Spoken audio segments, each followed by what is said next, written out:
Are you looking for the fastest method to find cube of two-digit numbers?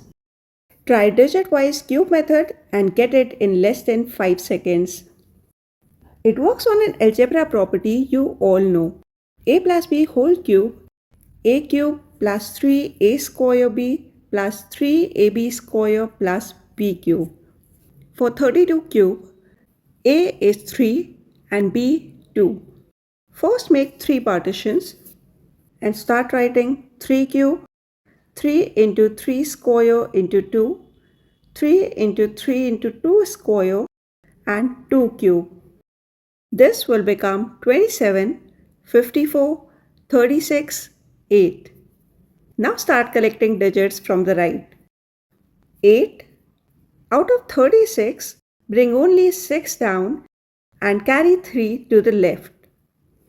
3 plus 54, 57. Take 7, carry 5 to 27, 32. And within seconds, you have the result 32768.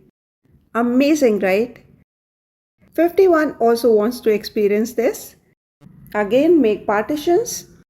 5 cube, 3 5 square into 1, 3 into 5 into 1 square and 1 cube.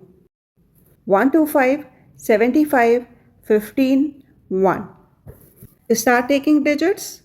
1, 5, 1 plus 75, 76, 6, 7 plus 1 to 5, 132. For practice, take any two-digit number and try this at home.